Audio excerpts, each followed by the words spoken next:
their challenges are different. The level of anxiety they deal with is astronomical. Like you didn't see that in generations before that you see that now. But I don't think it's limited to teens. I think it's limited to people feeling like I have all this information, but that doesn't necessarily make life easier.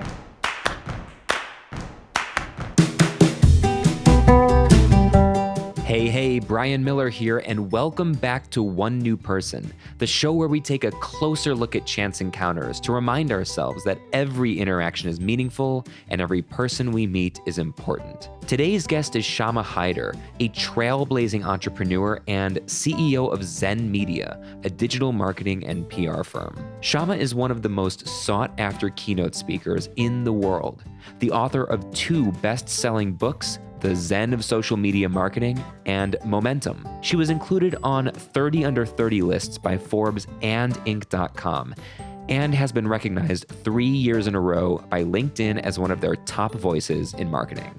In a word, she rocks, and I am thrilled Shama was willing to carve out an hour for us.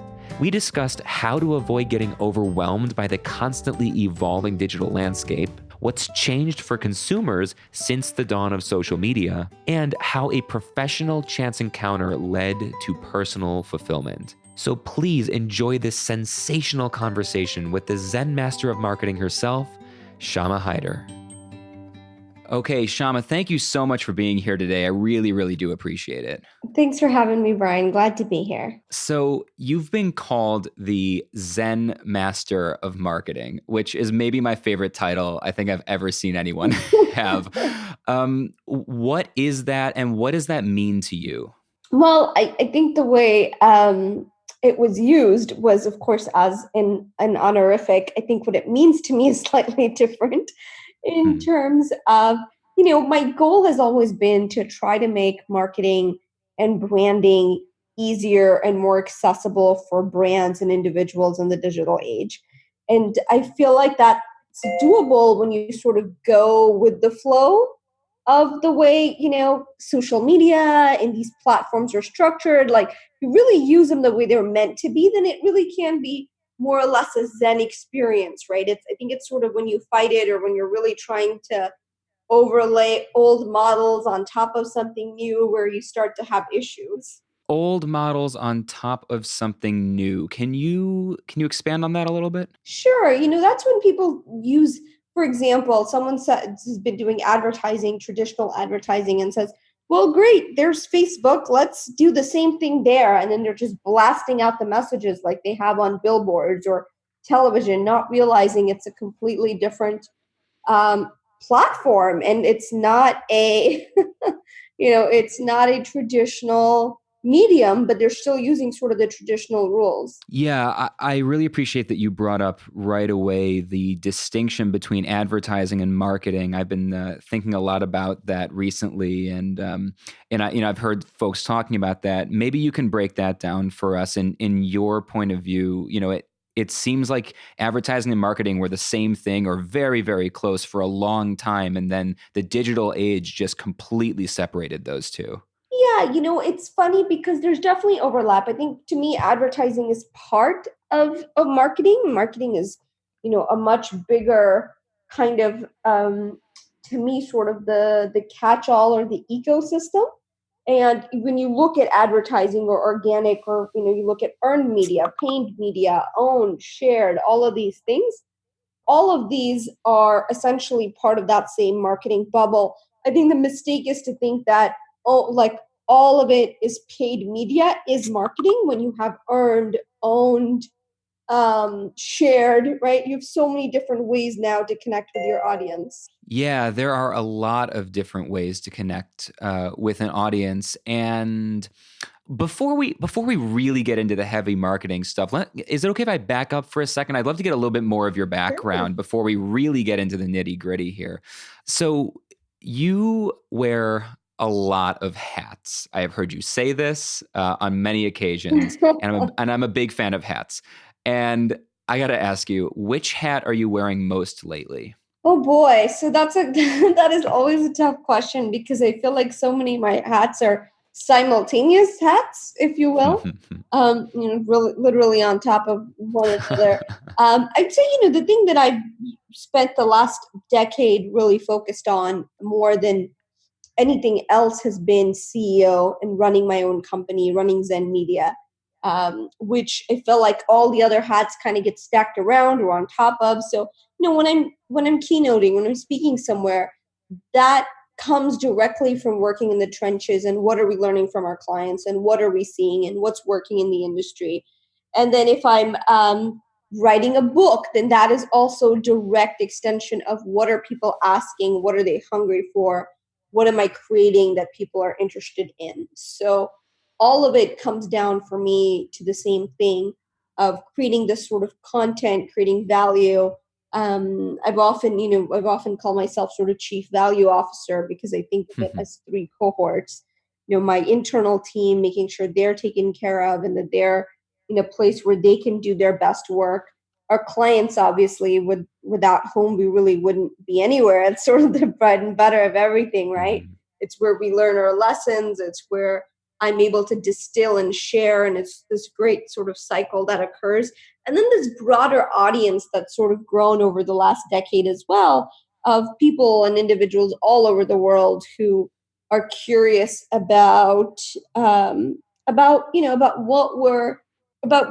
we're learning and sharing. And so I think about a lot about how to create value for that greater audience. So I'm always creating content that is broader. Yeah, what I heard in all of that is it really strikes me in that you mentioned your company Zen Media a couple of times, and you kind of referred to it tangentially in a lot of different areas where you kind of wear these different hats.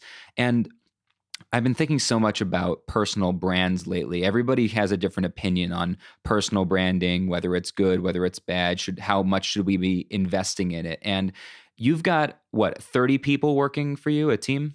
Yeah, we have a pretty robust team of folks, doing all sorts of things. So that's exciting. Yeah, and it's from everything I can tell from your online presence, it seems like you've got a fantastic team. But I'm guessing there's a lot of folks like me. When I think of Zen Media, I don't think of your company. I think of you first and immediately. And so I guess my question is, like, one of my VIP clients is a that I go out and keynote and do consulting and workshops for, is a kind of a global innovative tech company. And I work directly with their CEO, and he is just dynamite. He has a killer personality. He's really charismatic, but I never see his name or face anywhere online associated with the organization. I'm not even sure his headshot is on the website next to his name. So I guess my question is, how important are personal brands in the digital age, and especially related to not someone like me who's self-employed, but someone like you who could be the face of an organization? Yeah, so Brian, I think it comes down to what one's goals are, to be honest, right? Like, there's plenty of great companies that run without the CEO being very public, and there's nothing wrong with that. Like, I think if that's the way it works, and that's the way it works, and that's great. I think in other times that's not as helpful. Like, I have greater goals. I mean, I love running my company, and my goal is to make sure that I serve as a role model, right, for other folks, especially young women of color. I never grew up seeing anybody who looked like me doing what I do. It just didn't exist, and I still think there's a barrier there. And I think it's harder to be what you can't see. So for me, that's personal for me, right? That's one of my values. That's one of my, how do I share this story? I'm not a fan, by the way, of like what I call like hustle porn, or like the the craziness of, like, some of the Insta stories and things that you see. That's not what I'm talking about. Um, but I do believe in being visible, because I feel like there's a greater reason for that. Now, that's not true for everybody, and so I don't think it's one of those you have to have a personal brand. Now, on the flip side, you could look at it and say, well, consumers today are asking more and more for authenticity, transparency, and you get that by leadership being authentic, by being transparent, by being accessible, right? I mean, we even think about like our political leaders, the more someone is accessible, the more we sort of need that, if you will. We sort of we expect that from our leaders, business or political or otherwise. You brought something up there that was really, really interesting, which is you brought up authenticity. And I feel like I either just wrote a blog about this or I wrote one and it hasn't gone out yet. I'm never sure where I am in my content schedule. I'm never sure if I'm in the past or the future. But authenticity is getting touted a lot. And I've heard both sides of it. I've heard myself say it for years that like authenticity trumps everything. Like I've definitely given that advice to younger magicians when they're getting their start and things like that. But at the same time, I've heard the example, you don't want to hear from your doctor, I had a fight with my spouse today and I'm really not feeling up to it, but I guess I'll do it because I have to. Like you don't want that kind of authenticity, right? So where does authenticity really fit in this game now? I mean, is it really consistency that we're looking for? Is it really keeping promises that we're looking for? Or how much authenticity, how much of ourselves should be out there as part of our work? Yeah, see, so I think there's some confusion around complete sort of transparency, which frankly nobody needs. Like there's versus authenticity, which is almost sort of like strategic value driven authenticity, right? And what I mean by that is like when I'm keynoting, one of the examples I use is how many people would love it if I told them where they could get like, a free margarita right after this event, like down the hall. And everyone raises their hand practically because it's like, yeah, it's great. That's useful. It's great information right then and there, context. Now, if I ask, if I tell people the same thing, I'm like, great, how many of you would like me to send you an email a week after all of this is done and then tell you where you can get a margarita at this hotel? And all of a sudden I've gone from being helpful to a spammer.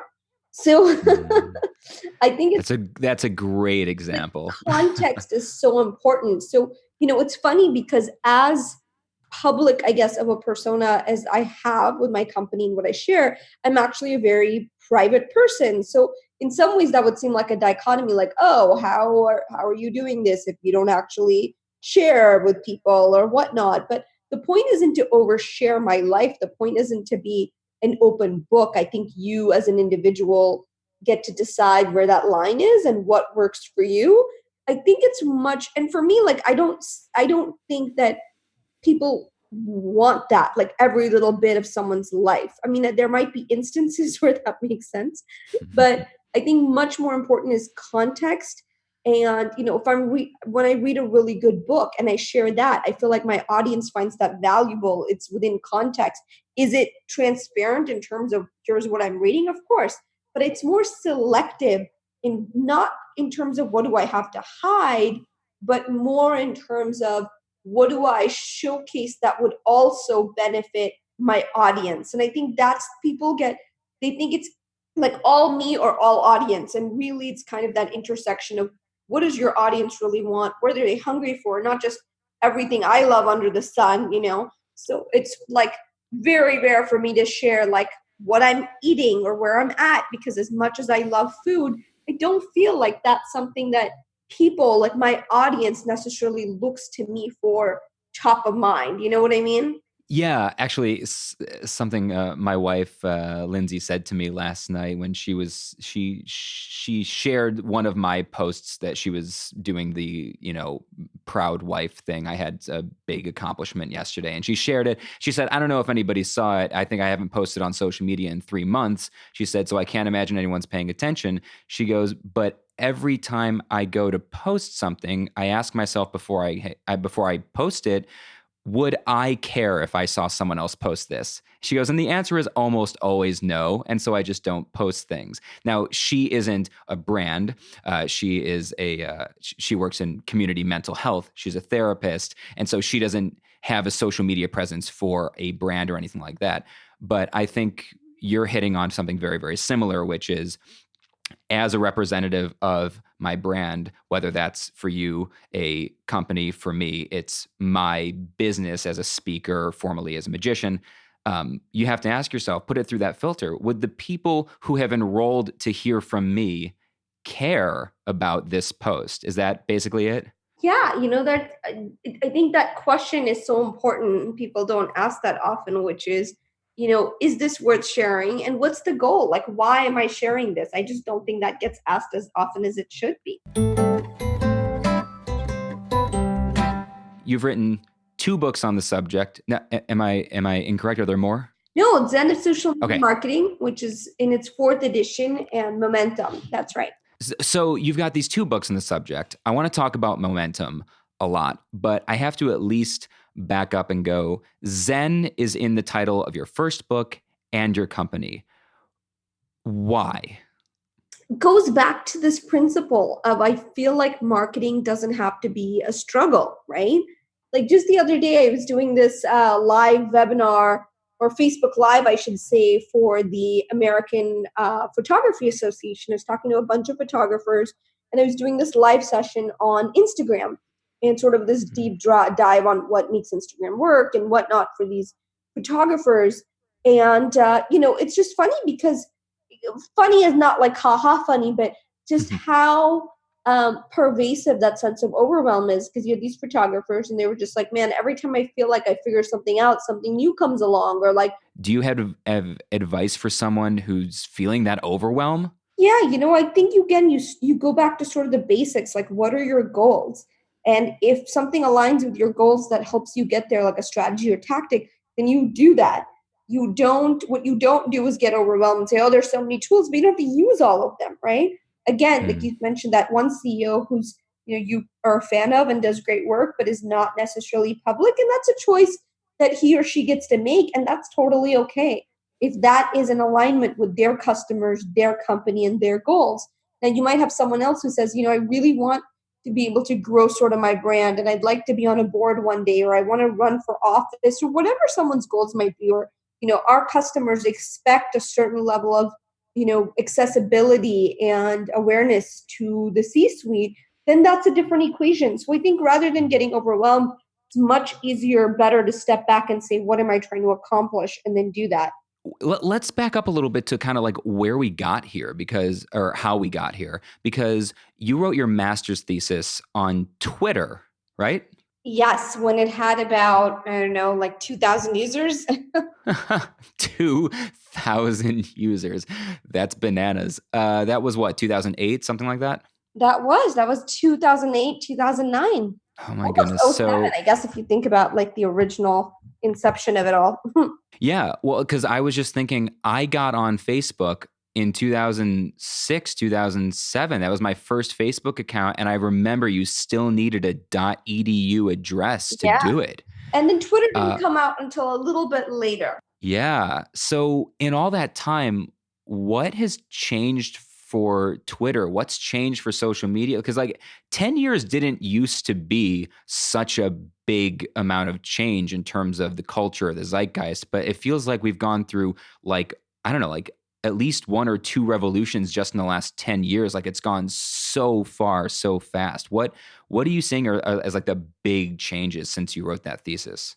I mean, where do we even start? The last 10 years Start. have been just, I like, it's so hard to even believe.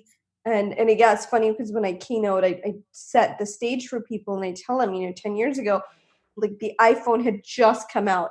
Airbnb Yeah. didn't exist. Uber didn't exist. Amazon was not the behemoth that it was. Like, Yeah. so of course, in terms of not just what technologically exists, but how our lives have changed in such a dramatic fashion.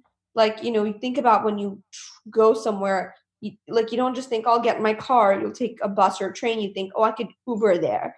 Or my favorite is when I ask audiences, how many of you have literally sighed when your Amazon package couldn't be delivered same day? And then it's so funny, isn't it? And it's funny because there's some kernel of truth, but also like, wow, yeah, that's weird that we have those expectations, but we do. So, we do a lot of research at Zen on the connected consumer. And the connected consumer is all of us, really, but in the sense that, what do consumers expect today? And that bar is so much higher. Yeah, can you dig into that a little bit? That phrase, I hear you use it all the time, the connected consumer. So I was going to ask you, who is that? You said it's all of us basically. So who are we then? Like, what does that mean? That's exactly what it means. It means that we are the ones that, Uber or Lyft places. We're the ones that sigh when we can't get our Amazon package same day or next day, God forbid 2 days. We binge our favorite Netflix shows. There's like a million things, but we're still like kind of like, oh, what do we watch now? It's Yeah. that so many of us don't even watch television ads because it's what's that. So the connected consumer, when I say all of us, it really is all of us in this sort of ecosystem that we now live in and we operate in, and our expectations of how we connect with brands, like Facebook Messenger. I think that will see such a rise in the next few years, and that people want to be able to send messages to their brands, and get a response back. Like that's not just sort of an optional nice to have. That's, hey, we need that. Yeah. So you mean connected to the internet at all times, or you mean connected to each other, or Connected both? in terms of having the access to technology, but more importantly, what that results in, which is sort of these like, godlike consumers, which have the power that, that you might read in books that it was reserved for demigods, and Yeah. and are able to really have a lot of power and control, that you didn't see historically. You get this situation now where consumers sometimes have as much, if not more, information than the sellers or the salespeople when they walk into stores and locations now. How does that change your marketing approach? Is marketing becoming more human? In some ways, funny you should say that, because we actually published this whole study that we did. It took us a year on the connected consumer, and you can find it at Zen Media if you go there. And one of the things we saw was, yes, there's all these paradoxes that occur with the connected consumer as well. And what I mean by that is, this is a great example that you bring up, Brian. Yes, we want to feel like there is, that we have all this information, which we do, right? Let's face it, we have tons of information. Yet there's greater levels of anxiety than ever before of, am I making the right choice? Precisely because there's all this information.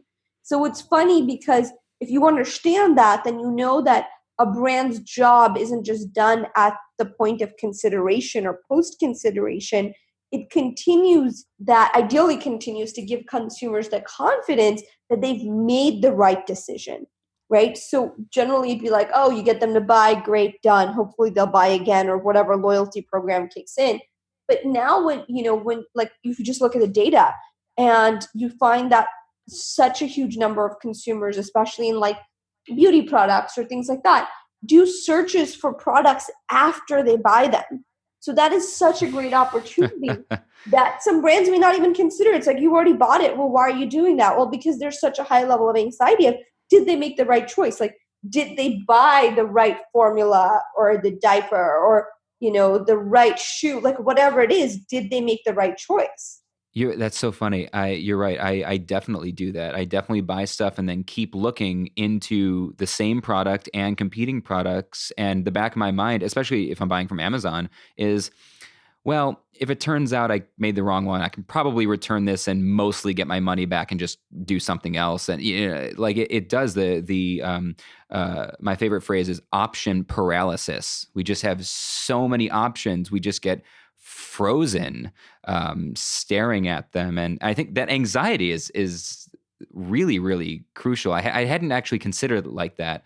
That when people are marketing, when we're getting inundated with products and with marketing and with messages, that it's just it's anxious, it's nervous. You're just kind of walking around going, oh, what do I do? What do I do? What do I get? What do I go see? And there is such a high level, like, it's funny because I was reading this article in New York Times, and it was about how teens have changed from like the 80s and 90s to teens now, right? And Mhm. so I don't know, like when you were growing up or when you were in high school or whatnot, but like the things that teens struggled with were alcohol or drugs, or like, so you just say no campaigns, smoking, underage sex, like all these things that, were kind of like the quintessential bad things to do in school.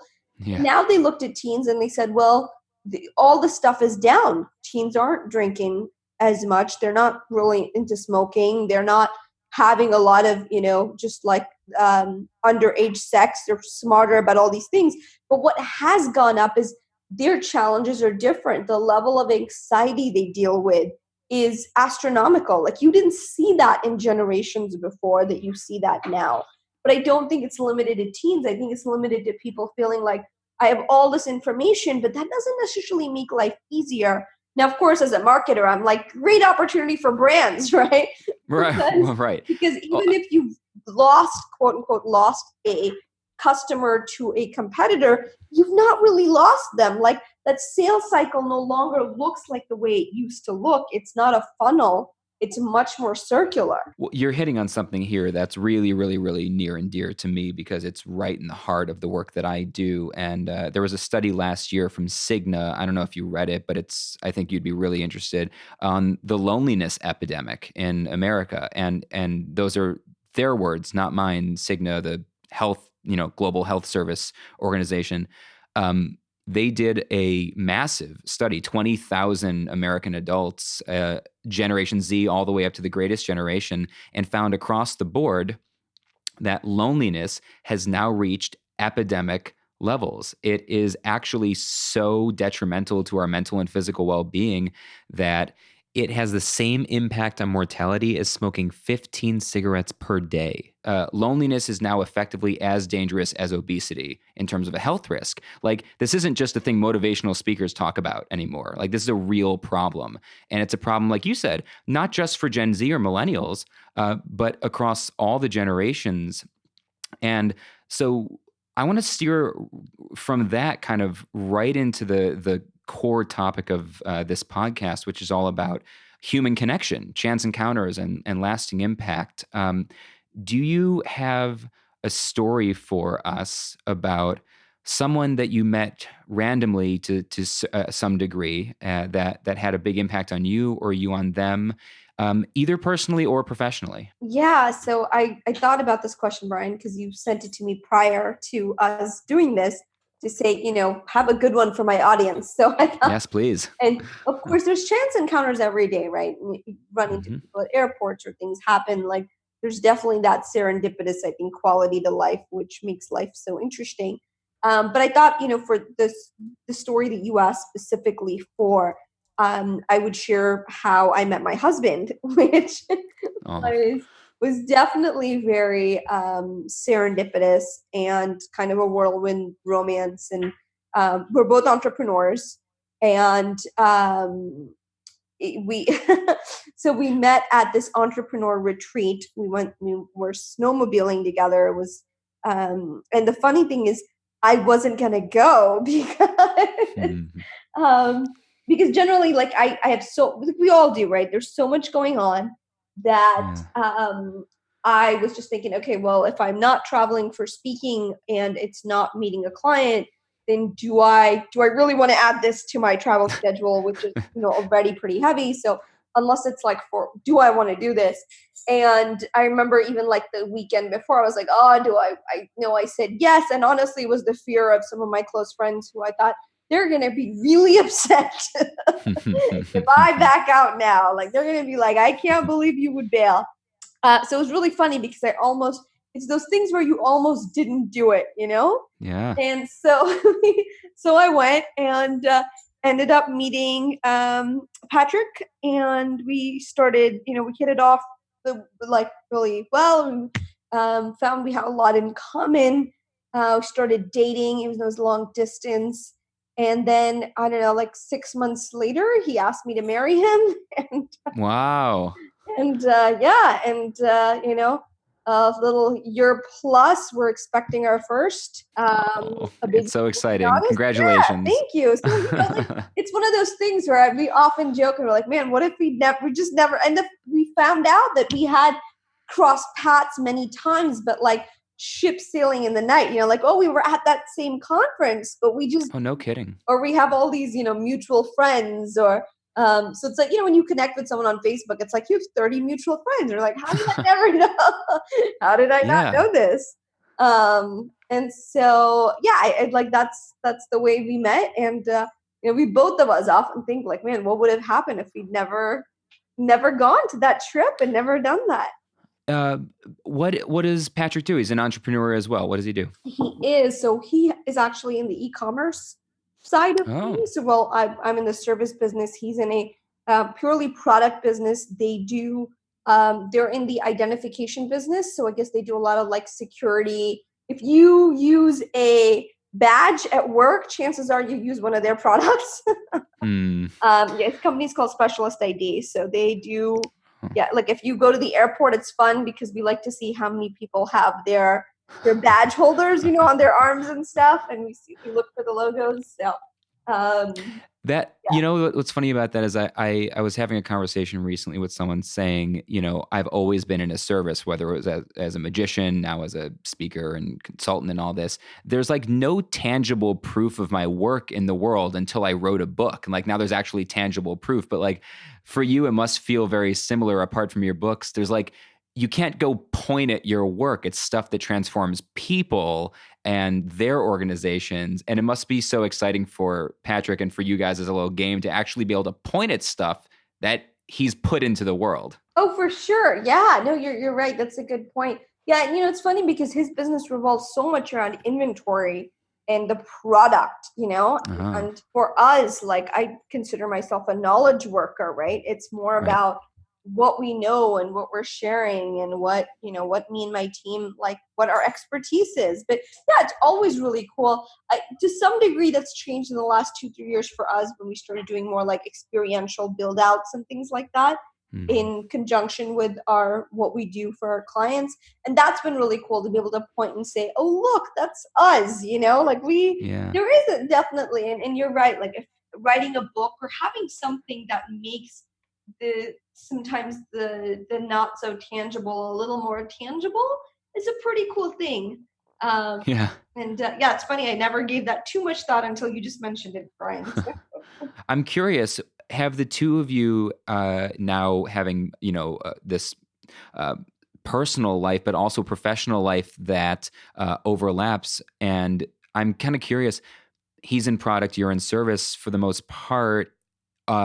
Is there a give and take? Have you discovered from each other, kind of taken lessons from each other's worlds back into your own world? And just to, kind of give you an example, like I mentioned earlier, Lindsay, my wife is she's a therapist. She's a licensed marriage and family therapist. And I've learned, and she's also an introvert, and introverts typically make the best therapist because contrary to popular belief, therapy is they're not supposed to give advice. That's not what they're trained to do. They're trained to listen and be a sounding board and ask the right questions for you to discover the solution. And so I've learned so much as a stereotypical extrovert and an entertainer about listening skills and how to back off and ask meaningful questions and be on the other side of the conversation. And meanwhile, Lindsay has learned so much about networking and how to promote yourself without being, sleazy or schmoozy, and, to be able to confidently talk about your own work and own your value from me. So we've had this great give and take. I'm wondering if you and Patrick have had something similar. Yeah. And, I wonder, I don't know how much it has to do with like our respective businesses as it just as our personalities, right? So like on the Briggs Myers, I'm an ENFJ and he is an ENTP. Okay, a quick note. The Myers Briggs test is a self-reported indicator of psychological preferences. An ENFJ, like Shama, is prone to idealistic tendencies focused on values and vision, often driven by a deep sense of empathy and connectedness. An ENTP, like Patrick, is an innovator, interested in solving intellectually challenging problems, and driven by a desire to analyze and understand other people. I'll leave a link to a free variation of the Myers Briggs test in the show notes on onenewperson.com so you can find your personality type. And then I want to hear from you. What personality type did you get? Send us a message on social media by hashtagging one new person, all spelled out, or send an email to one new person podcast@gmail.com. Okay, back to the conversation. So yeah, that's great because, he's very logical about things. And for him, if something doesn't make sense, like reasonably, like logically doesn't make sense, he's great about saying, well, then it doesn't require any more of my attention because that's just like, that doesn't work, right? Or like, Right. that's not something that is bringing me joy or whatever. And as a feeler, for me, it's more like, oh, but you can just do that. You can. That's impressive. And so, I see that a lot. Sometimes just the way he is with the world, and such a smart, like he's such a thinker. And I really appreciate that. And I think in turn, he would say that I probably allow him to feel more than, or see a different side of things, And so, but it's fun. We are both such entrepreneurs. And the funny thing is, whenever we do have, quote unquote, an argument, or what would, I guess, pass for one, is it's funny to even like watch, or we laugh at ourselves, because it's like, well, that's an excellent point. We're able to see each other's like, each other's side. So it, luckily never escalates, because we're like, oh, okay, yeah, well, that makes a lot of sense there. Well, and that totally makes sense to me that you'd both be good at that, because people, great entrepreneurs, great marketers, steering back into what we've been talking about this whole time, are able to do what, psychologists call perspective taking, to take on the point of view of others. That's what so much of your work, and from what I've read, is about as well, is being able to put yourself in the customer's point of view and say, what are they looking for? I loved in Momentum when you described the question that companies used to ask is, what does our brand say about us? But today the question is, what does doing business with us allow our customers to say about themselves, right? How can we change or improve the way customers see themselves? And I think that's exactly what you're just describing, and your ability to diffuse arguments in your personal life. It's the same skill. It's, what does this person want? What are they looking for? Yeah. And Patrick, we've both done so much. That was the kind of cool thing. I think we've done so much work on ourselves in terms of, professionally and personally. We both are big believers in self-improvement. And I think that plays a big role in us as entrepreneurs, because it's not like, I guess we don't feel like identity is a set thing. We see it as an evolving, how am I constantly growing? And so I think that's so important to both of us, that we sort of challenge in some ways each other, and help, grow as people, as leaders. And I think that's exciting. Like, every day we wake up, and for us, we enjoy it. Like, it's so funny, because when we got married and moved into a house and a baby, like all these things that I guess generally people would find to be stressful events in their life, we got a lot of those comments. Like, people are like, wow, that's got to be so stressful. How are you guys managing? And we would just sort of look at each other and laugh, because I guess for us, like, because we're so, in a business, I always tell people, like, don't start a business or get into it unless you really love solving problems. Like, if you don't like problem solving, you're going to be miserable, because every day, And so then it's also perspective, because we look at stuff and it's like, ooh, challenge, fun. Like, let's solve this. It's a client's really trying to get this thing launched. Like, to me, that's cool. That's fun. That's exciting. I know for some people that would be very stressful, because they would feel a certain pressure. And I think for both Patrick and I, that plays such a role in kind of who we are, as everything is sort of this like challenge or puzzle to figure out, rather than something to be dealt with, or, oh my God, I can't, And so I can honestly say we loved our wedding. I know people often do that, and they're like, oh, it's such a stressful time. And, we're really lucky it wasn't for us. We loved it. We really were in the moment. We enjoyed with our friends and family. We worried about the stuff that, or like the things we cared about, the stuff that we should, which is each other. We didn't about all the other stuff. Like, it was just, and I think part of that goes back to, again, being the way we are in business, being that way in life, which is very much, you got to look at stuff either as this kind of hurdle that I can't believe I have to, cross or deal with, or, hey, this is challenging. Like today brings its own surprises, and, what do we do with this? Like, how do we have fun with it? And I think that's very much our attitude. I think that's a great attitude and a great life philosophy, and having that wisdom that probably goes all the way back to, I would imagine, Taoism and the likes, which is the way to be happy is to be happy. Like happiness is the way. There's no path to happiness. Happiness is the path, and if you choose that first, everything else you see it in that light, and it's easier to tackle. I'm thrilled you had a great wedding. We had a great wedding. We had heard all the same horror stories, and we planned, and you plan and plan and plan, but you also have to go, but nothing ever goes to plan, and we know that going in. So, and you just have fun with it, and I think that's true of like entrepreneurship. Sometimes people are so miserable at work, and the funny thing is, it's not the job, because they'll be just as miserable at the next job, right? It's not. Yep. And it's funny, or they'll date person after person, and it's like the same person, or they'll have the same issues over and over, not realizing like, okay, but what is the one factor that's the same here? What's the constant, right? Like all these variables, but when you're the constant, you got to start there.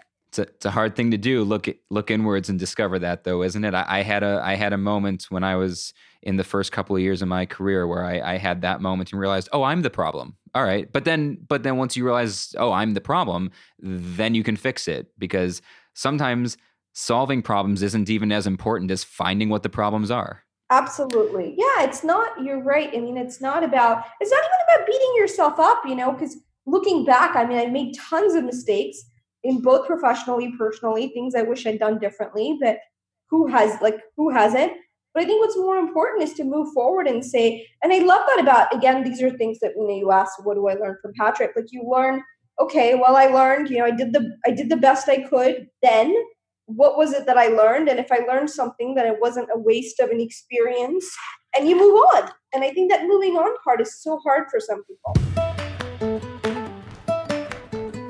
I know we've just got a minute or two left. Do you have time for one quick question to wrap things up? Go for it. Awesome. You mentioned serendipity. And so I've been thinking, since launching this podcast, I've just had all these amazing conversations with just incredible people who've been successful personally, been successful professionally. And so for me, what keeps coming to mind is luck. And I keep wondering about the role of luck in success, because I spend a good portion of my year doing inspirational speaking on college campuses and at high schools, occasionally middle schools. And I hear motivational speakers. You mentioned way at the beginning of this conversation that there's, that hustle porn that you just see all out there. And there's a lot of folks out there just telling young people over and over and over again that all it takes is hard work and perseverance, and if you just keep at it, you'll do it. And it's just not the case. And I worry that we are doing a disservice to young people by downplaying the role of luck in success. And I'm wondering if you, to cap us off here, have any thoughts about what luck is, and if luck has played a role in your success, and if you have any thoughts about how we can put ourselves in situations where we are more likely to be lucky, because some people seem to be a lot luckier than others. And I don't think it's on accident. That's a great question. So here's the thing. I definitely think that luck is a thing, right? It's that sort of variable that you don't always control. It's the thing about where people say, oh, well, so-and-so was just discovered by an agent walking their dog down, Hollywood Boulevard, or all these things. But I think so a couple of things. One, I think, I believe in strategic serendipity, which is sort of where you create the right environment, and then, the chances of something happening are greater, what I mean by that is, let's say that you go to a conference. A conference now naturally is an environment where people are connecting, where they're looking to maybe like you are exposing yourself to a broader audience. If I, for example, had never gone to that retreat, which, historically, like I wouldn't have gone. Yeah. But so it's outside my comfort zone and something that, I didn't always make time for, but it allowed that door for that serendipity to occur, right? So I think all you can do in your life is sort of be strategic and then recognize the opportunity. I mean, people have been lucky, but they've never, like, there's plenty of times people just don't act on it. Like, Yes. I think about how many times I've met someone where I say, hey, you should totally keep in touch. And I'll say that to like two people. Like, let's say I'm at a school speaking, right? And someone would say, I really want a career in marketing. And I'll talk to two people and they'll say the same thing. And I'll say, you should keep in touch.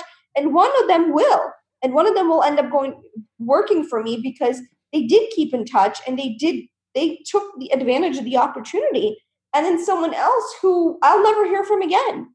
So, Yeah.